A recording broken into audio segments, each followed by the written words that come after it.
Didis, kaysa doon lang daw mas nakilala. Tangina. Eh di ba sa pandidis ni Sinyo sa asawa mo, doon lang din sumikat yung tanginang yan?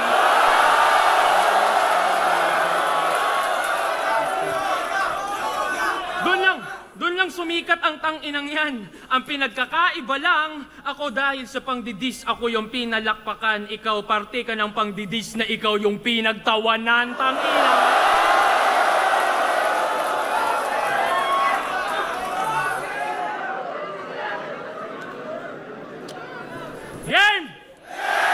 Huling round na.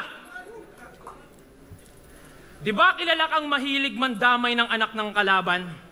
Okay. Kinwestiyon niya pagiging tatay ni Zaito, yung tao daw palpak. So pagpag daw yung pinapakain sa pamilya, yun ang sa akin tumatak kasi sino ka para pagsabihan yung taong maayos na palaki yung tatlo niyang anak? Dekada na yung nagpapakapapa. Ikay buwan pa lang na nagiging amabay.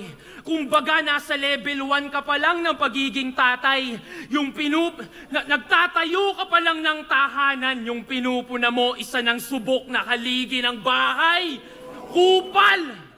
Tas, di ba? Tas yung premyong isang milyon, pang bibili niya lang daw ng bag ni Ann. Talaga? Ganong regalo mas mahalaga? Dude, maging mabuti kang ehemplo sa anak mo. Yun yung pinakamagandang regalo mo sa kanya. Oh,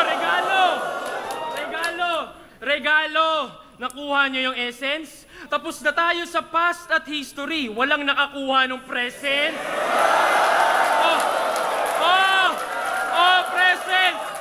Present. Past, history, tangina. So future naman. Future, hinaharap. Yung susunian?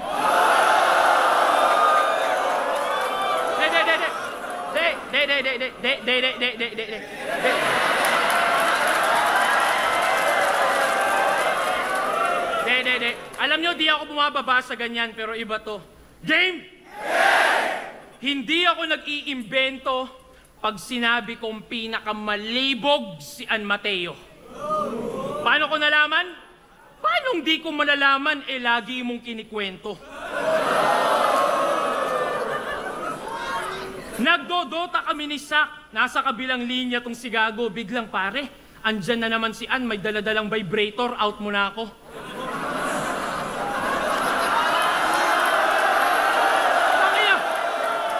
Tangina, real talk. Kami ni Sak talaga na pa. Yo, that nigger want to say that. Diba? Kaya gano'n na lang kung bastos-bastusin siya ng mga nakakalaban mo sa entablado. Kasi ikaw mismong asawa, sinasa publiko yung mga bagay niyong pribado. Pinagyayabang mo, wala kayong kumalat na skandal ka mo. Ikaw mismo naglalarawan nung kanyang kalaswaan sa isip ng mga nakakasama mong tao. Di ba? Di na ako magugulat kung maraming nakakaalam nito na tinitext mo. O kahit si Pipus, bigla mong tawagan para ikwento mo lang yung pagsisex nyo. Tasang malupit dun, pag sinagot ka lang ng let's go, Sheyi, let's go.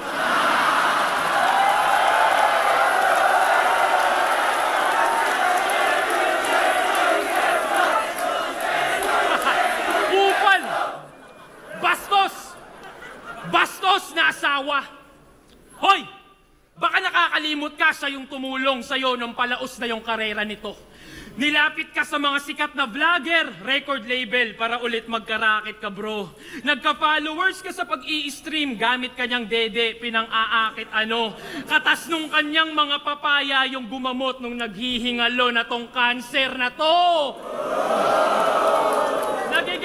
Nagigets niyo yung pattern? Gusto niya nadadamay si Ann para pag-usapan because that's how he makes bread. Para sa views, para sa clicks, like na like niya yung hatred. Kahit nung di pa sila kasal, gatas na gatas mo na iyong babe man. Di pa nag-a-aido yung fiancé, nagamit mo na sa engagement.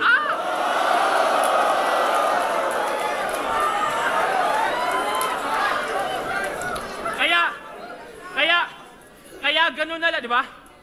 Kaya okay lang sa kanya na tira-tirahin yung taong dahilan kung ba't siya nandyan. Si Ann yung pagpipiestahan sa Facebook feed, tas ang nabubusog ay ang tanginang yan.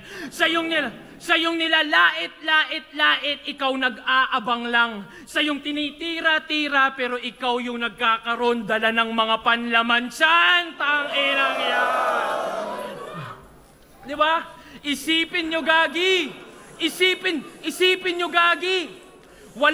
Isipin nyo, gagi, wala na kasi siyang hype, kaya kailangan niya yung misis niya lagi. Para yung atensyon natin ma-focus doon sa may katawan para lang pagtakpan kanyang pagiging nobody. Kasi, real talk pare, kung walang Ann Mateo, matagal na dapat walang Seyi. Isipin mo yan. Ang masaklap, naghuhubad siya ng damit nang mabihisan ka lang.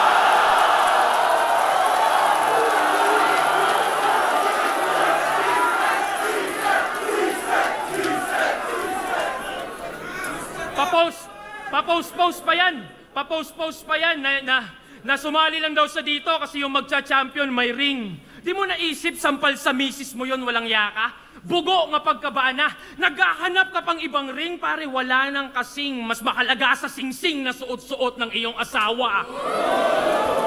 Ganto man damay ng pamilya, tas ikaw lang yung solong nakata mo. And bitch, son, you so bad, tatawagin akong lolo ng anak mo. Dinipensahan ko pa iyong misis kung di mo natatanto. Puta, talo ka na nga, na in love pa sa akin asawa mo.